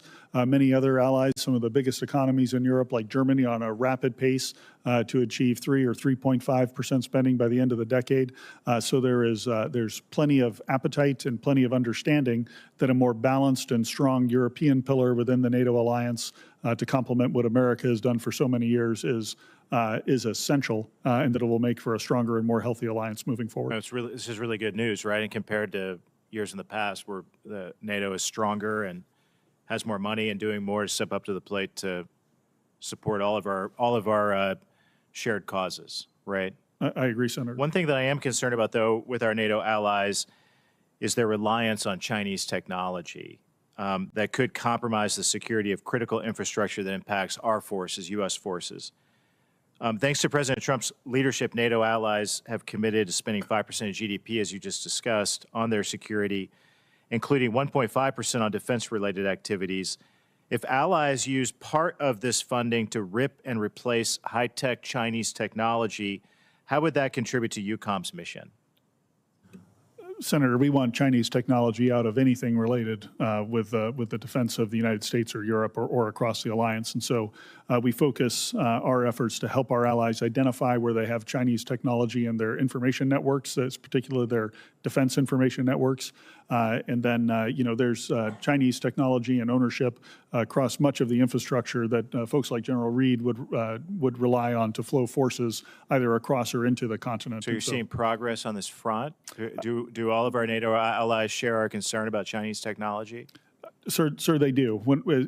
Even the allies that I would traditionally put in a category where they didn't pay attention to this, when we highlight it today, they absolutely understand the threat and the risk, and they take action. And would it likewise be helpful if our allies remove China from satellite ground stations in the Arctic? Absolutely, Senator. Okay, that's all I have. Thank you. I yield back. Thank you. Senator Duckworth. Thank you, Chairman. We're now in the second week of President Trump's illegal war against Iran with no end in sight, and I fear the longer that this war goes on, it will have lasting impacts on the readiness of our military to respond to crises and threats elsewhere. Meanwhile, this administration is hiding its incompetence behind the valor of our military men and women, as if questioning why we're at war is equal to questioning the valor of our troops. We all know that that is not true. I know that our military will always do the best and most professional job possible. But that means that we here in these chambers, who are the elected representatives of the American people, are beholden to do our job and make sure that this is the right war, one that is worth our troops' sacrifices. And we can't forget that that sacrifice extends to our logisticians and support staff, as we've been tragically reminded by the 6 soldiers of the 103rd Sustainment Command that we lost last week. Any time that we conduct significant military action, especially on this scale, we must understand the demands that it puts on our military. By choosing this illegal war, one that he still cannot justify, Trump has put our service members at risk in completely unnecessary ways. 7 service members have been killed, 7 families had to hear the worst news of their lives, and the department has now confirmed at least 140 service members have been wounded, 8 severely. And with the expansion of this campaign, including to overhead air operations within Iran and possible naval escorts, our troops may be at even greater risk going forward. General Reed, Transcom has been working for years to modernize our global patient movement enterprises for the complexities of large-scale combat operations. Can you explain the challenges that our medical evacuation system faces in transporting critical care patients when airspaces and maritime routes are contested, as we're seeing currently happening in the Middle East? Senator, initially what has to happen is we need to put the entire system in place. That requires us to forward stage teams, not just the teams that will provide the care, but the teams who actually provide the scheduling and the teams who have the initial communications with higher level facilities along the route. Sometimes we have to put those in place in an environment that's contested, and then they continue to serve throughout. But that is done in concert with the theater commander who provides the force protection. And then once the scheduling begins, we then put the aircraft in place at the point in time of need. It requires that the patients are stabilized, and once they're assembled, we pick them up, and then we fly them out. We also depend on force protection to clear the airspace so that the aircraft can get to the next station. And then also important for us is the permission to overfly so that we can have the shortest and the fastest routes. So to summarize, it's incredibly complex. We need to make investments in this system. There's a lot more work to be done, but you're doing the absolute heroic best with what you have. Our wounded service members and logistics professionals now face the realities of medical evacuation in an airspace, as you've mentioned, contested by missiles and drones from the enemy. I don't believe Trump considered these risks when he chose this war without understanding how it would spread in the region. And I know they're not investing in medical readiness in the Indo-Pacific, where despite the real possibility of military conflict, actually in our national interest, we have actually less medevac experience and much greater distances to cover. Similarly, it's the same situation in Africa. Even before this war, the department underinvested in our medical evacuation system, which is why I've advocated for years to give Transcom and the services the resources that you need to rapidly adapt to future contested environments. These gaps will only widen as we continue to strain our system. General Reed, can you speak to the importance of secure connectivity and the potential impacts, I mean, both logistically, for logistical support, but also its potential impacts on existing gaps to this essential medical evacuation mission? You and I discussed this a little bit the other day. Yes, Senator, what's important is making sure that we can pass the information on the status of each person that we attend to. Being able to make sure that that information gets established at the point, but also forwarded to the next station. That way we can have the proper physician with the proper care and proper equipment to attend to them.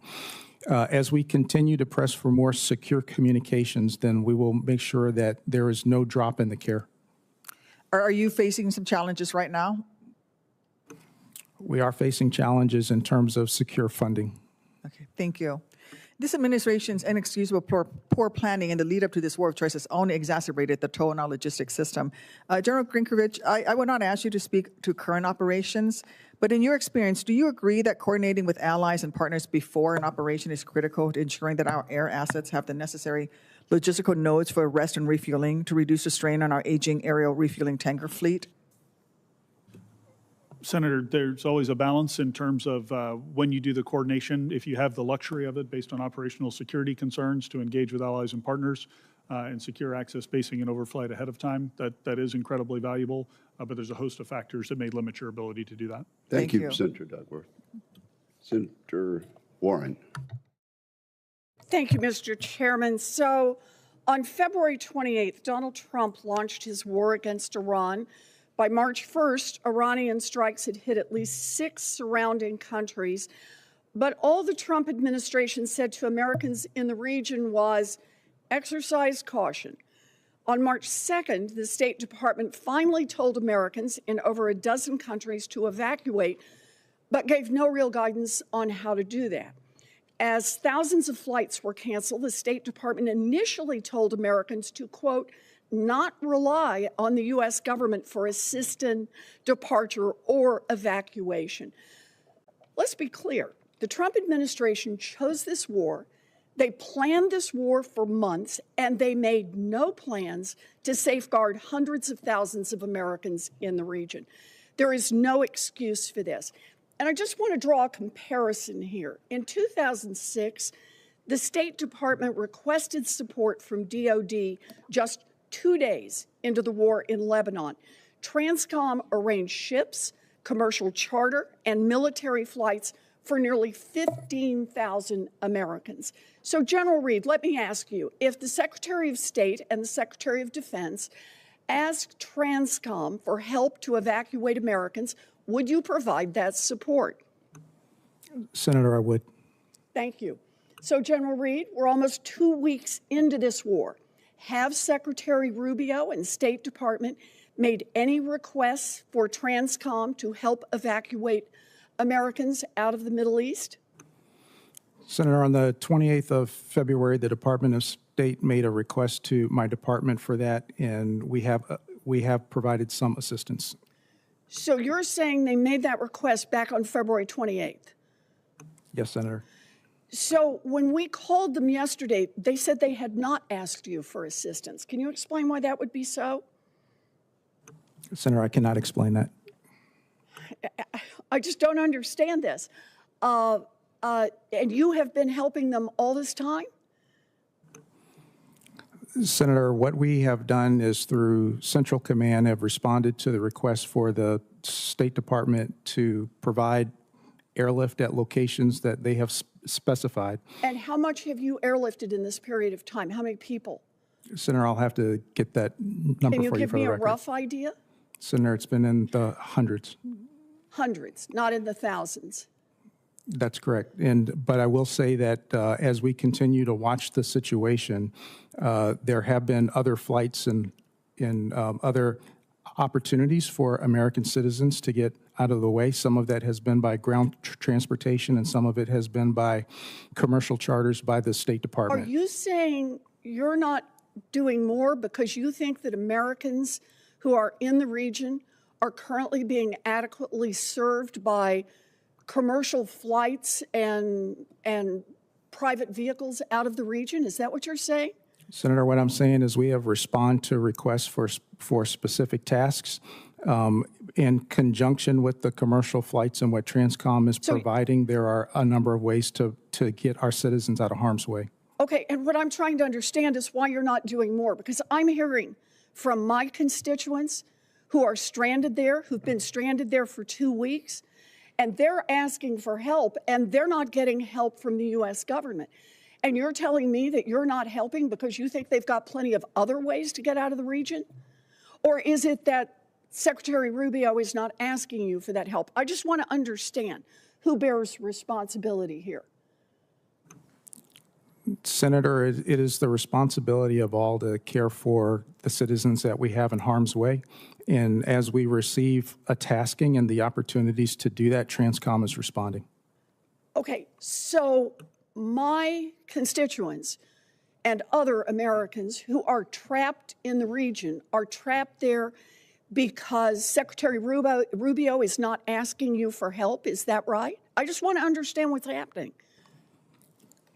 We've been asked for help, and we're available to do that. And so as we are able and the conditions permit with CENTCOM, we are involved in all the coordination to meet our citizens where we can get to them and then transport them to safety. So you have provided all the help you've been asked for. You just haven't been asked for more help. Is that right? Senator, we have been tasked, and we have responded to each of those tasks. Look, I understand military speak here, but I don't understand how it is that we could get 15,000 people evacuated shortly after the war in Lebanon, and now we've still got thousands, tens of thousands of people trapped in the region, and I'm not understanding what your answer is here, and I don't think the American people are either. Thank you, Senator Warren. General Reed, has the State Department contacted you in this regard to ask for help?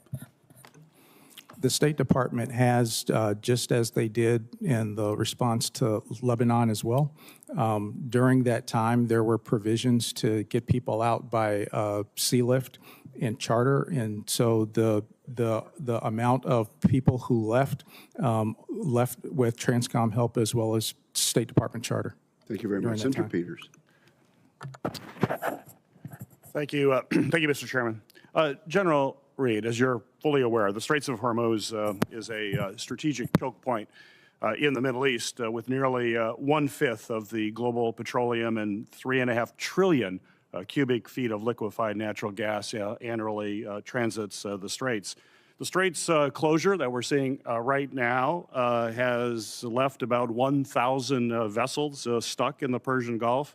2 tankers were set ablaze just this morning.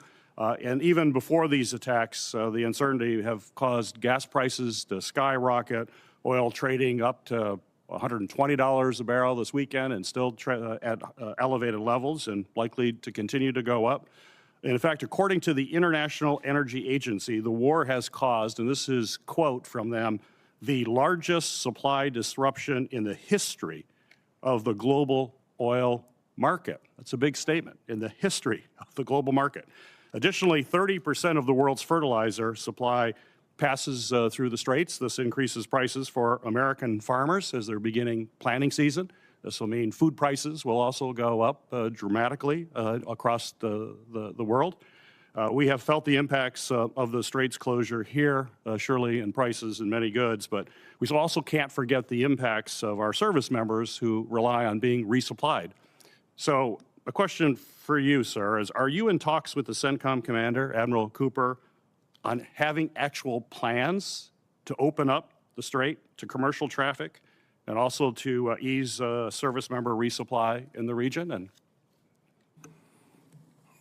we are working with Admiral Cooper as he continues to prosecute the operations that he has. In the warfighting sense, we are doing all that we can to help him get after the targets that he needs to actually suppress the threats on the Straits. There is intense concentration to make sure that we can reduce that enough to get to a point where we can get through the Straits. When it comes to the sustainment for the forces, the Strait is not the only way that that we're restricted to in order to resupply force sustainment. We have alternatives for that, and we're currently executing that as we speak. General Reed, the Transcom provides basically the logistics backbone to support our forces in any conflict, including the war in Iran, as you were talking about. But this means not only moving troops into the region, but also ensuring they have food, fuel, and munitions. And we talked about this issue at length on an office call. And we talked about how Transcom relies heavily upon commercial partners to be able to augment your capacity to ensure the delivery of these key supplies. So my question for you is, how has your ability to deliver these critical supplies been impacted given the contested logistics environment we're in right now, where we have commercial ports, commercial fuel networks, and commercial partners that have been significantly disrupted as a result of the closure of the Straits of Hormuz? So we do acknowledge the disruptions, but this is exactly what we expect in a contested environment. When it comes to the commercial participation, they are able to deliver to points that are safe, and then we will transload, and then we take the responsibility from there. And so in this way, together we do and operate where we can, where we operate the best, and then we still get the warfighter the things that they need in their hands when they need it. So are you believe you're still able to rely on commercial partners for logistic capabilities, or does this mean we have to shift to more military options where we have greater control and greater security? We can absolutely rely on them. Very good. General Grinkowicz, we have seen public reporting on the DoD withdrawing Patriot and THAAD missile defense systems from the Indo-Pacific. These are public reports and repositioning them into the Middle East. These moves, I know, have alarmed our allies, simultaneously weakening our regional deterrence and emboldening our adversaries, including China, as well as North Korea. Have you been asked to reposition any of your missile defense systems away from Europe in order to send them to the Middle East? No, sir, I have not.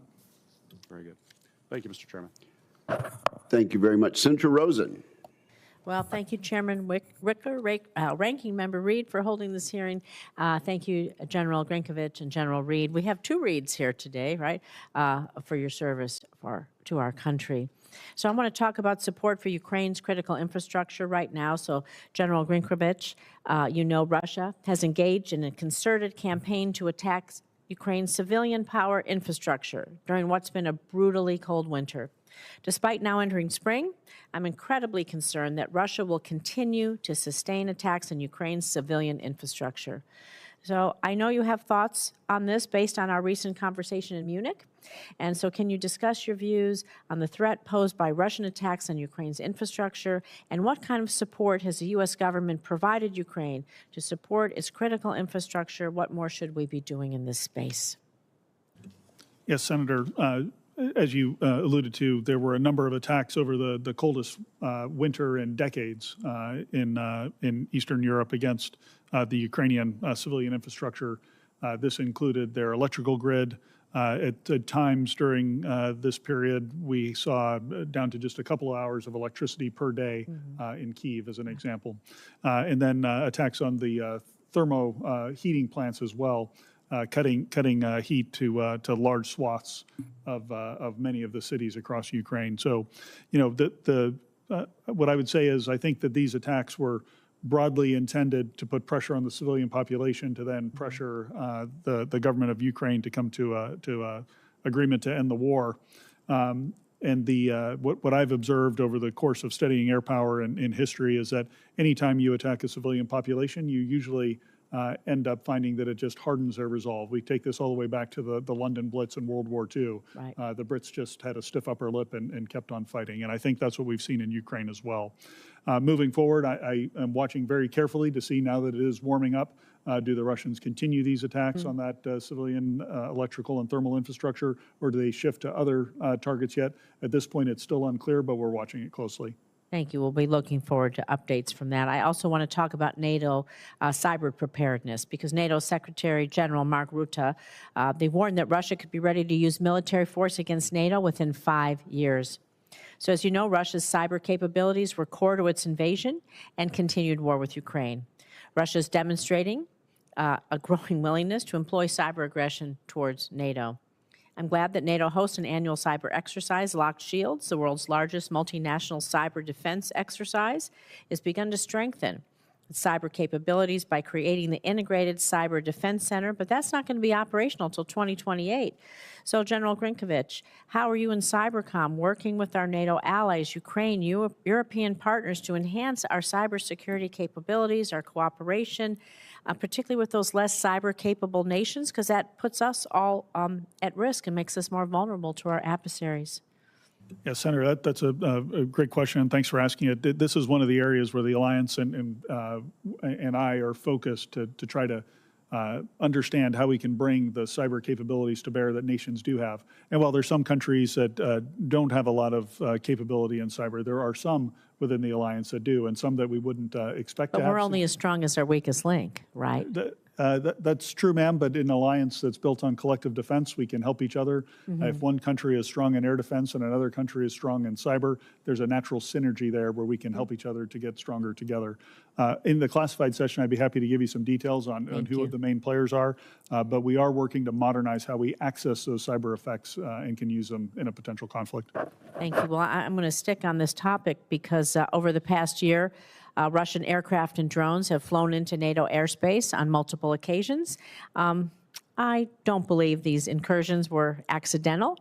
Russia's deliberately testing NATO countries, their readiness, their resolve, and the manner and timing of all of our response to this aggression. So building on Senator Fisher, I know she asked this earlier, how do you think NATO can and should most effectively respond to these Russian acts of aggression, even if they say they were accidental? Yes, Senator, I'm very proud of the initial responses I mentioned a little bit earlier, but I would also say that the stand-up of our Eastern Century vigilance activity across the alliance has resulted in a dramatic decrease in this activity. So it has had not just a preventive effect in terms of when drones are incurring into the airspace, being able to stop them, but it's also deterred the Russians from taking that kind of reckless behavior in the first place. So I think there's always work to be done here. It's not perfect. We continue to have limited incursions, but I think we're on the right path and making great progress. Thank you. I look forward to the classified briefing. Which will begin precisely at 12 noon.